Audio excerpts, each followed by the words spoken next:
Hey guys, it's King. Welcome to another Autism Digest interview, where today we have a writer of a story called Simple Simon, which is a story about a 16-year-old autistic savant who is protected by the FBI after he cracks a government code. That book later became the movie Mercury Rising, starring Bruce Willis and Alec Baldwin as those FBI agents. He also has a YouTube channel focused on cooking with over 200K subscribers called Cooking with Rye. His name is Ryne Pearson. Thanks for coming on, Ryne. It's actually Ryan. My parents just got creative with the spelling. I just say Ryan. I can tell. For those that don't know the name Ryne Douglas Pearson, do you mind telling us your story in your own words? Yeah, I got started writing when I was very young in school, but it was never the sort of thing that you could do as a career. It was just, it's just not something at that point. And it was just later, I think it was in my early 20s, and I had an idea for a book, which I just decided to write.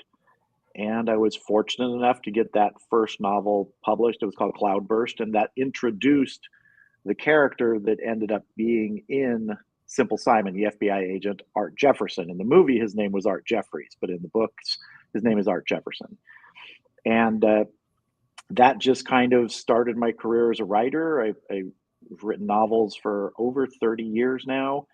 I worked in screenwriting for probably 20 years, writing movies.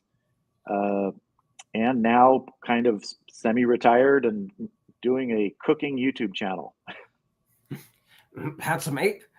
And I started writing personally when I was 14 years old for a sports blog. I'm about to be 21 in July. So today's generation of writers is honestly amazing. It's beautiful you can make that a career, which leads me to my next question. Where did the idea for Simple Simon come from? Well, I had a friend who was in the Navy and worked in kind of an adjacent area to cryptography. And we were just chatting one day, we weren't even like researching anything. And he just had mentioned that he had heard stories that cryptographers would sometimes slip bits of code that they were working on into publicly available, I'll just put it, publicly available writings. In the story, I used a magazine, a puzzle magazine.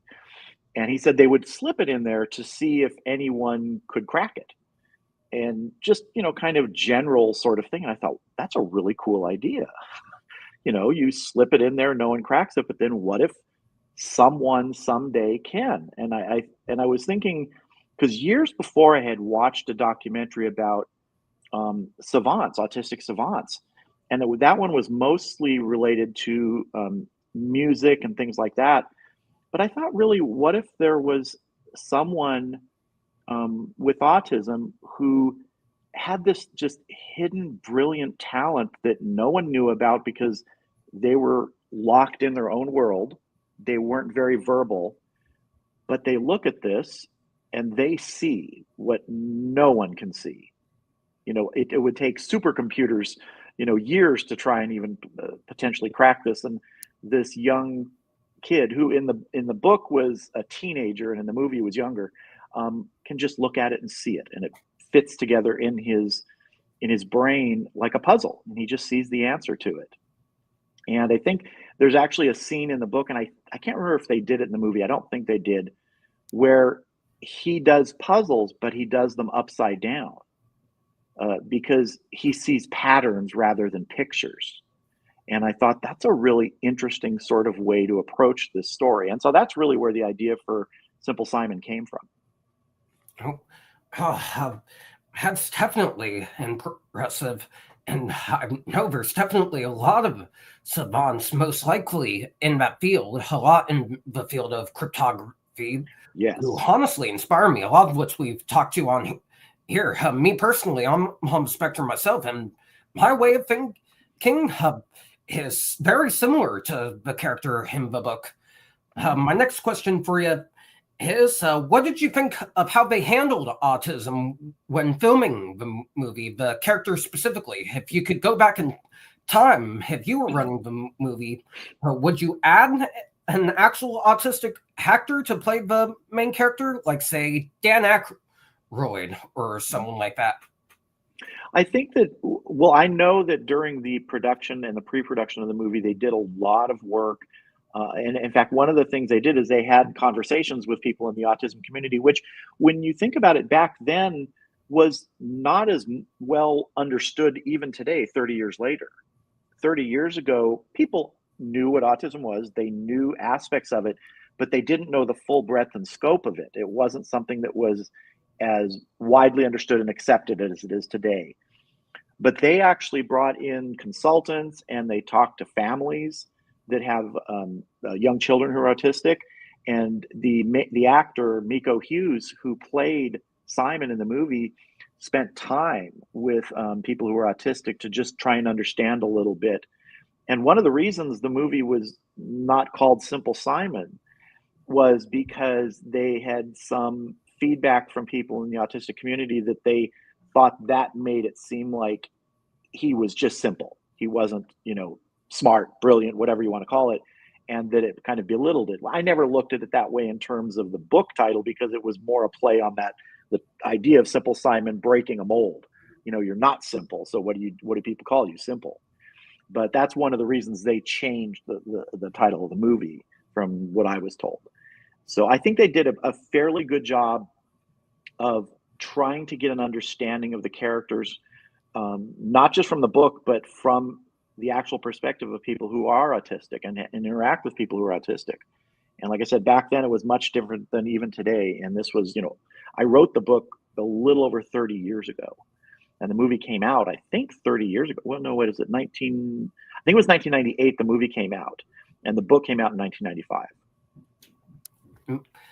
I do applaud Hollywood's efforts to research autism when making a lot of these projects. But one big thing, and you'd probably agree with me, that Hollywood has to work on is casting actual autistic actors, like Kayla Cromer in The Good Doctor, which is if you've seen the story of an autistic doctor. She was one of the many autistic actresses cast as some of the ensemble in that series specifically. Or Dan Aykroyd, he's self-diagnosed, and he's played a lot of leads. And research is just as good. My next question for you is, you are a cook, you have a cooking channel with over 200,000 followers, and a lot of autistic individuals have food aversions and sensitivities, many of which I've written about personally for a few publications. As a cook, what's your tip for handling those food textures and sensitivities when cooking for autistic individuals? I think you just first have to understand who it is you're cooking for. And I don't think it just relates to someone who might have food aversions and food sensitivities who's autistic. My daughter has celiac disease, and she was diagnosed when she was 13. So just the idea of having to cook for someone who has really a life-threatening food sensitivity, and which is a gluten for someone with celiac disease, that can actually, if it's not treated in the most severe cases, can kill you. You have to look at anyone you're cooking for and just create what is something that they're going to enjoy. I don't look at it at any other way. I look at the person, if I'm cooking for them, and try and find out what it is they like, they don't like, and create for that. It's all about enjoyment to me. And I don't think that's different for someone with autism. If they have aversions or sensitivities, you need to look at that and say, well, what can I make for that person that they're really going to enjoy? And I've done that many times in my life, not specifically for someone with autism, but for people who have a problem with something they eat. I look at what can't they have, or what don't they want, and what can I make instead of that they would really enjoy. It's really simple to me as someone who cooks. Yeah, it definitely sounds simple, and it can definitely be simplified if we think of it in that perspective. For me personally, I love meat, love barbecue, love a bunch of weird food like brains of animals and sardines and that kind of thing. Yeah, I despise the Kraft mac and cheese and nuts and stuff like that. So I can't stand mac and cheese. Mac and cheese is not my thing. So you know what I mean? And Yeah. so, it's all about having empathy towards individual situations, no matter what they might have. My So next, I had a family member, not just my daughter, someone who was very close to me, my brother-in-law, who out of the blue ended up with a really a life-threatening medical condition that completely forced a change in his diet.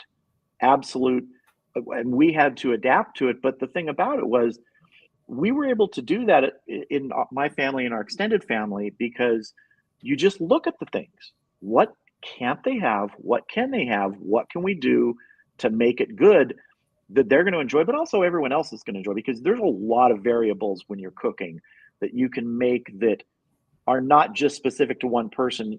It's going to taste good for other people too. It's not like you're this person, I have to make you one thing that only you're going to enjoy and no one else can. You just have to be sensitive to what the things are.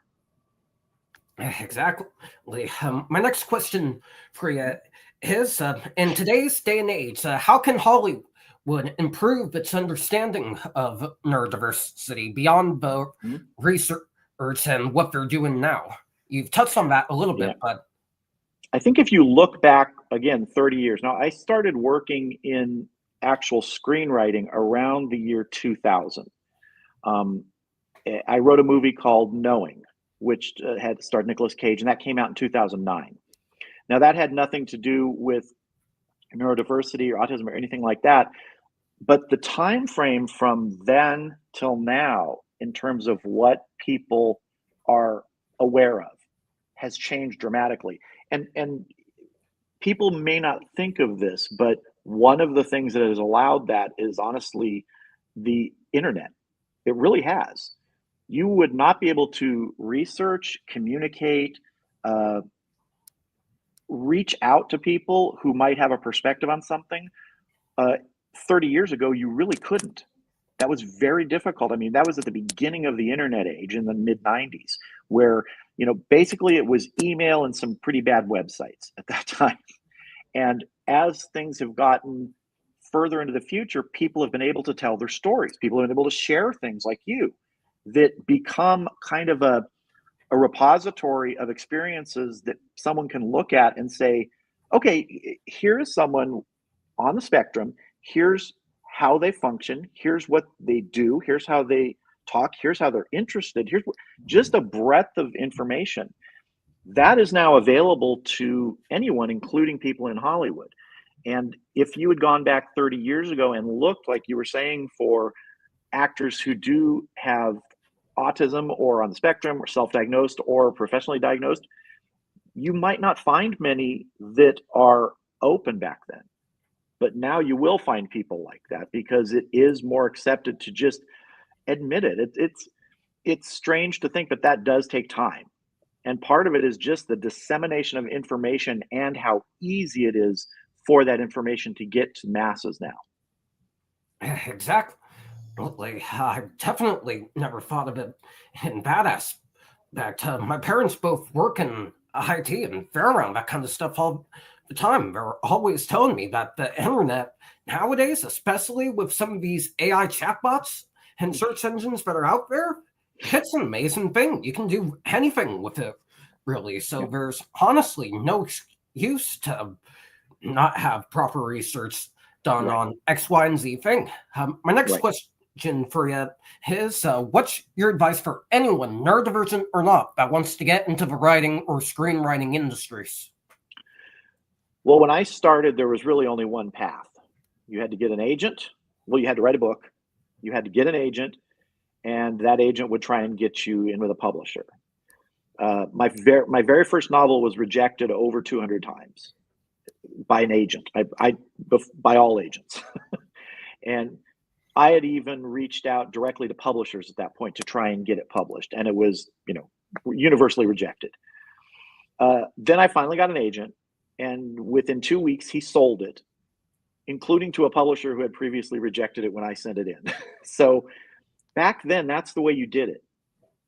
That route still exists, but I don't recommend it. The way I recommend things now is you just write it and you get it out there yourself.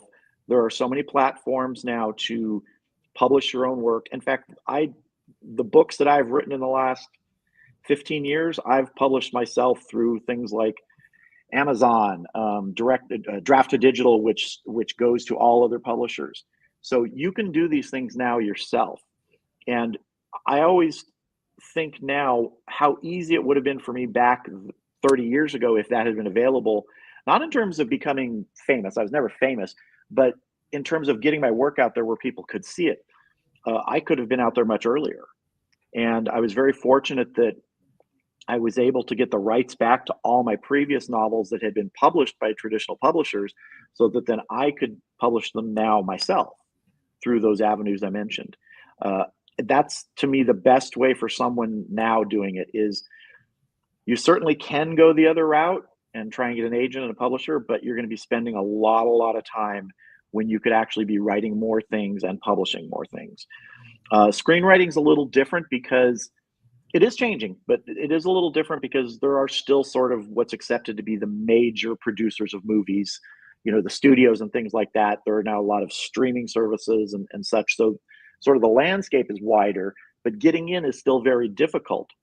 That said, a lot of filmmakers now start themselves and they make their own movies and they get it out there on the internet, on YouTube, on other platforms.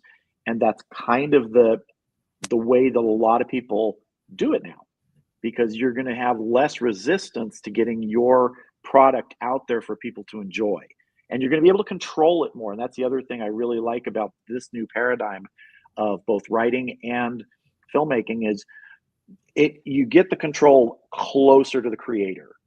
When I wrote Simple Simon, there were edits done to it, but nothing major. I was very happy with the book at the end when it came out. But the film, and I was happy with the film too, but when Hollywood gets a hold of something, they make changes. They have to do things. And it's just an interesting sort of way that it works. And I like the idea that when you can keep control closer to yourself to see that end product the way you want, I think that's a very big plus. I absolutely agree. Not just with writing or screenwriting, but anything really. Like we were saying earlier, the internet is amazing. Creators can get their start on it, and if they work hard enough. My last question for you is, what does the future hold for you? Or do you have anything that you want to promote? Well, I mean, the future for me is I just enjoy what I do on the cooking channel now. I still do some writing.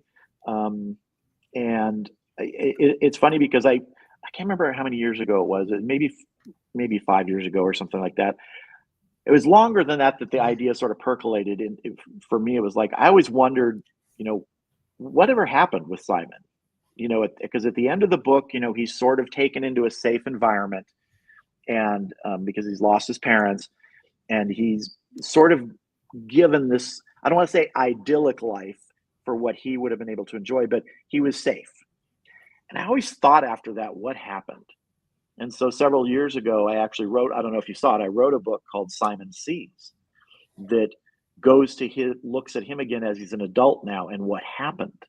And I thought the same thing I thought during the writing of Simple Simon is the people that wanted something from him were never going to give up. He's still that sort of untested vessel of brilliance. And people would want to try and get to that somehow for their own purposes. So I went and I wrote that, and I mean, it's a very different book from Simple Simon, but it's a much longer book than Simple Simon, because when you try and explore someone's life as they're an adult, and it also came back to a central idea. Simon was in the character of Simple Simon, was a very insular person with autism. He was not really nonverbal, didn't have a lot of ability to communicate. And the way that I approached the story was I looked back to like World War II and the Manhattan Project. And I thought, what if the government had thought, we're going to go with the Manhattan Project of neuroscience to try and unlock his brain and see if we can actually get at that for their own purposes, and what would that mean for him? What would his life be then? Obviously, there would be the good guys and the bad guys, and people who would try and use him and people who try and protect him. And that was a really fun thing to do, to explore that, Simon as an adult, and actually kind of unlocking his mind and seeing what was that possible, because there was a lot of research, and there still is, going on to autism, and you would know this with neuropsychology and things like that, that people would love to be able to do that, but is it really possible? And so I took that road of, okay, someone found the way to do it, and what would that mean for him? So I always found that to be a really interesting and fun exercise when I wrote that book. It definitely sounds like it was. We'll be sure to check it out. Anyways, that's going to do for this interview. Thank you so much to Ryan for coming on, sharing his perspectives on everything. If you guys want to see more amazing interviews, be sure to like, comment, and subscribe to the Autism Digest channel. Check out her newest issue by going to autismdigest.com, and look out for the audio file on our Spotify by typing in Autism Digest. Thank you guys so much for watching, and we'll see you in the next one.